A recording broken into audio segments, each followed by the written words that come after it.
Right, hello and welcome everyone. So today we're at Langley Vale Wood, which was purchased in 2014.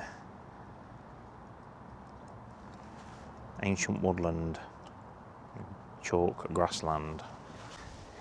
So we're at a location of a Saxon moot.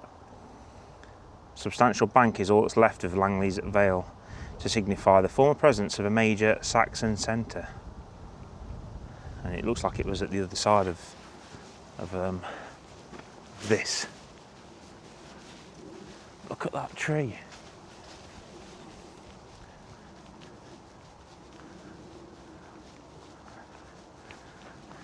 Alright guys, I think we've got to turn left here. We've got to go into this remembrance. Yeah, that's where we're going. I think you can access it that way or this way.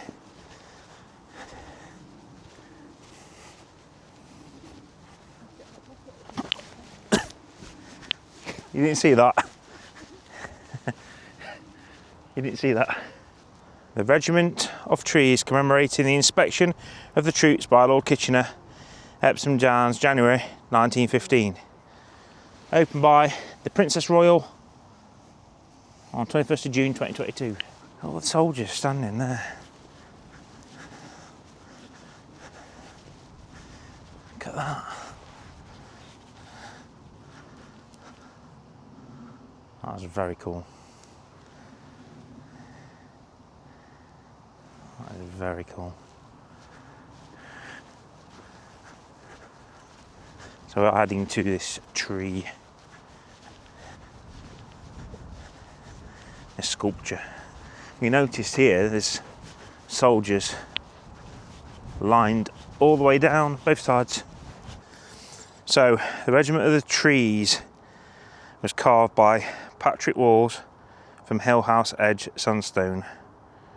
The Regiment of Trees commemorates Lord Kitchener's inspection of the troops, all from the 2nd London Division of Kitchener's New Army on Epsom Downs, January 2015. Tall figures stand among a mix of native broadleaf trees, evoking stories of the harsh blizzard conditions in which 20,000 volunteer soldiers waited for Kitchener's arrival, some not even kitted out.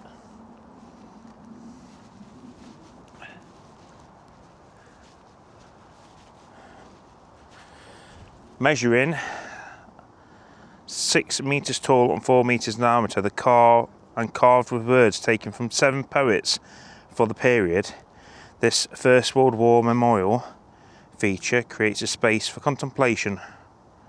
Constructed from 35 pieces of oak, it weighs the same as a fully laden London double-decker bus.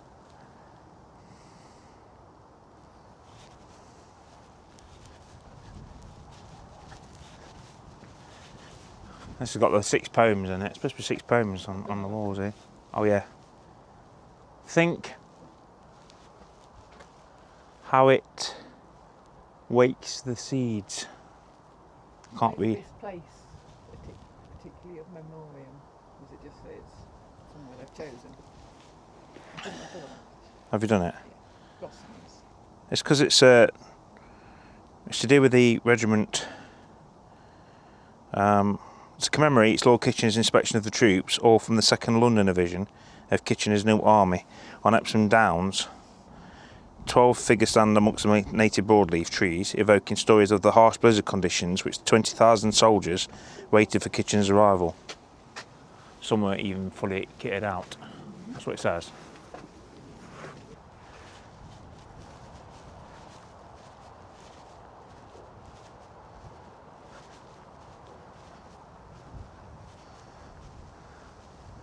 So yes, it does have 6 poems in total on it, inscribed on the inside.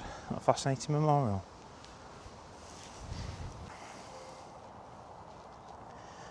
This is the Sainsbury's Community Orchard.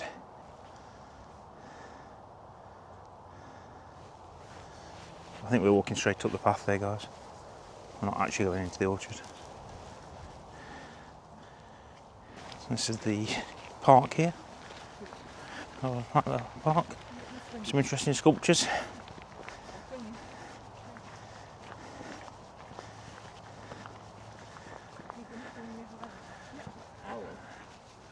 This is the community orchard here.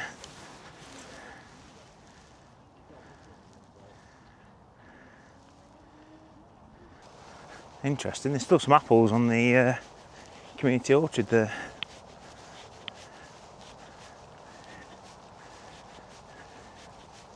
And a little insect house down there I can see as well.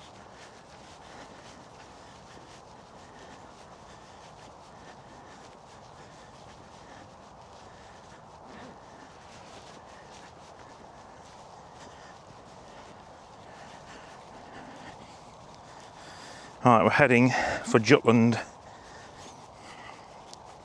which is commemorating the Battle of Jutland. So these are tributes in Jutland Wood to remember all those who sacrificed during the biggest naval battle of the First World War. Each of the 6,097 saplings planted here in 2018-19 in partnership with the Royal Naval Association represents one life lost from a British ship during the Battle of Jutland from the 31st of May to the 1st of June 1916. Known as the Sea Battle that turned the tide of the war, 151 British warships fought 99 German ships over 2 days. Despite no decisive victory, the battle confirmed British naval dominance, but it came with a price. So on these, look like that one, HMS Sparrowhawk, 84 survivors, 6 lives lost.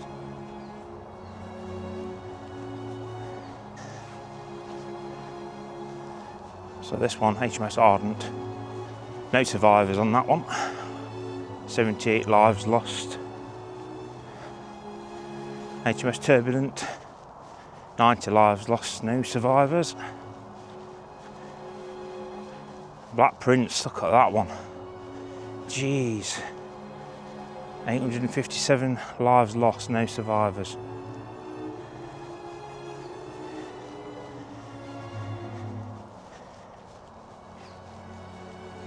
Wow. 2 survivors. It's obviously in number going up. HMS Queen Mary, look, which is the famous one. 1,266 lives lost and only 20 survivors. That's crazy. That's crazy. So up here we have a steel figure.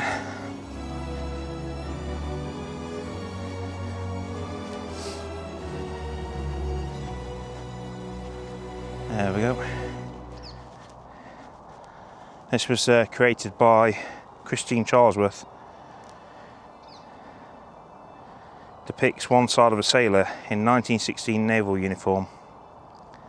This side looks to the past, the ancient woodland standing when those sailors were alive. On the other side, a sailor in 2016 uniform contemplating the future with the newly planted trees.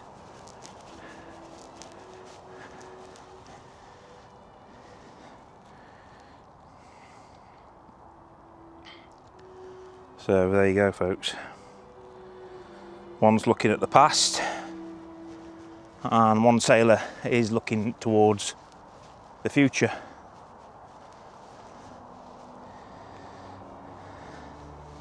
So the crafter behind these is a chap called Andrew Lapthorne, and there's 14 oak porthole markers, and this is honouring each of the warships that were sunk in the battle.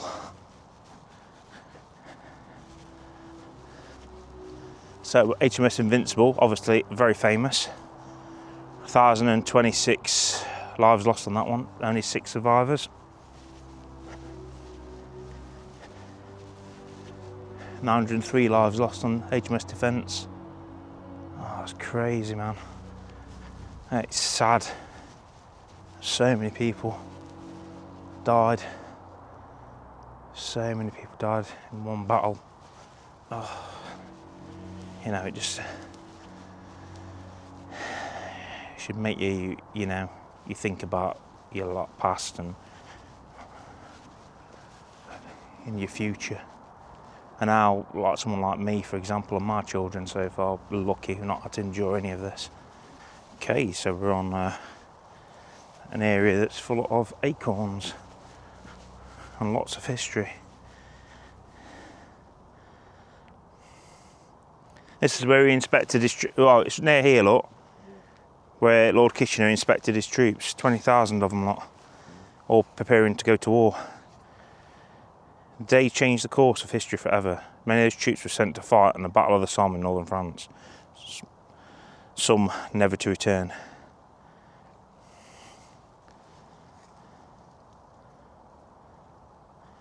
The troops were working at 4 a.m. in order to travel from their billets to meet Kitchener. The weather was freezing cold and 8 inches of snow had fallen.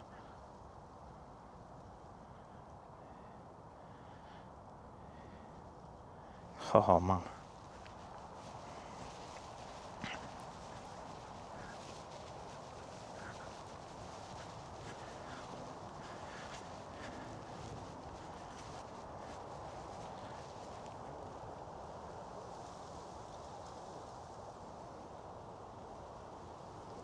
I was talking about the food campaign of the war.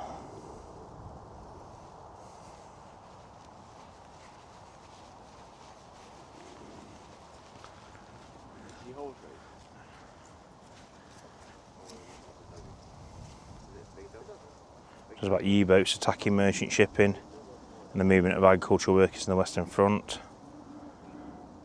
Women's Land Army was created March 1917.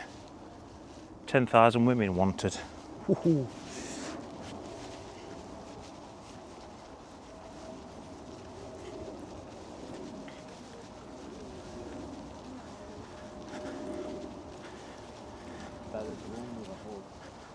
Is there?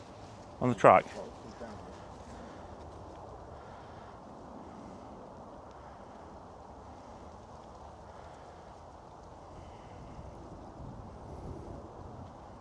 And it's just talking about the poppy fields in Flanders.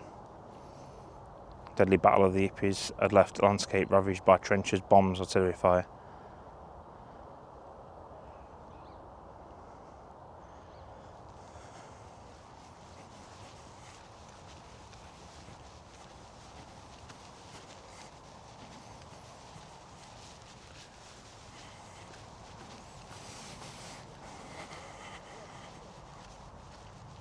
That's mad. Lucy's new plan for the woods. Oh yeah. Spying on enemy trenches from no man's land. Engineers would identify a dead tree near enemy lines, photograph and measure it, then create a replica out of canvas, iron sheet metal, with space for an observer inside. On the cover of night, the real tree would be cut down and replaced with a fake one. What? I've never heard of this before. The British Army used 45 such camouflage trees during the war to observe, and snipers to spy on enemy trenches undetected. That's crazy, I never knew about that.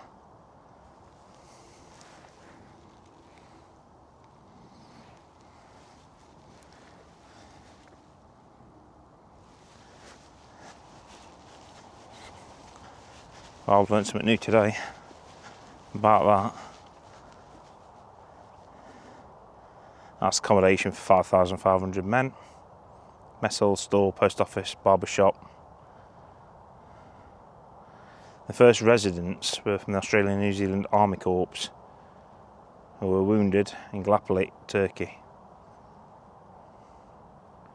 Came in the larger convalescence unit in Britain with 3,800 beds.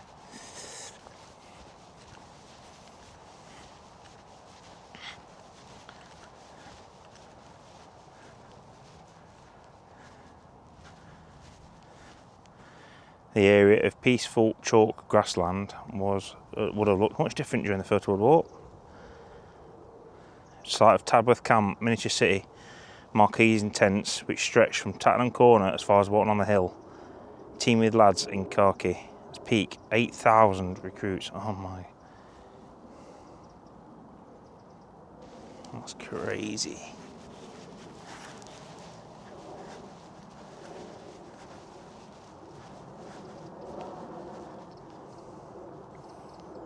Christopher Tennant, one of 1,000 new men who trained at Tabworth Camp, who joined the Welsh Guards in May 1917, spent the summer training before being sent to Flanders.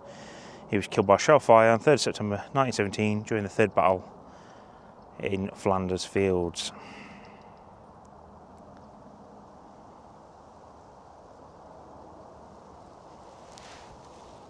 So the longest single battle of the war took place in Verdun, which is northeastern France, not far from the border of Holland. More than 300,000 lives were lost and 185,000 hectares of oak and chestnut forest were destroyed. I mean completely destroyed. An area bigger than Surrey. After the fighting ended, acorns were collected from the battlefields and planted in British towns as a tribute to the fallen. Yes, we have actually seen some of those planted trees, planted acorns. So there's a famous story here which you will have seen, and it's to do with somebody from East Surrey Regiment, and it's the most dangerous game of football that was ever done in history. Wilfred Neville devised a novel way to inspire the bravery of his men by basically buying 2 footballs while on leave, and he wrote the Great European Cup tie final, East Surrey versus Bavarians, kick off at 0, and on the other football he wrote no referee. The balls were then kicked into no man's land. Just as Surrey went over the top, facing a barrage of fire, they charged towards the enemy, with the footballs bouncing and rolling before them. For many, including 21-year-old Neville, it was the last game of football they ever played. But a few made it to the German lines, as did the 2 leather balls. So I think there's a couple more things to see that's related to the First World War. Oh, okay. This tree was planted December 2016 to commemorate the centenary at the Battle of Verdun. It's the direct descendant of an acorn from the battle and was planted as a growing legacy to the fallen. Ah, okay.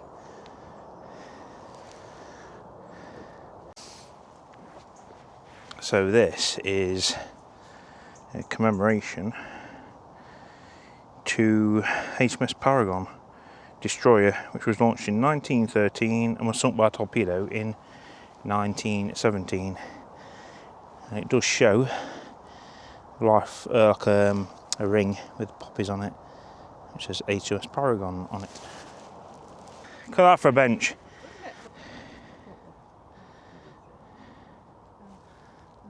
Yeah. Interesting.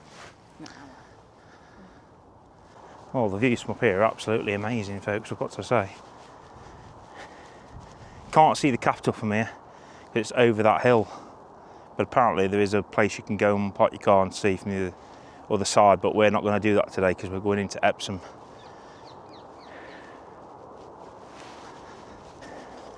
So if you're doing the walks, there's a map and it shows you the different walks you can do. So we're doing the purple walk, and it is very well signposted everywhere.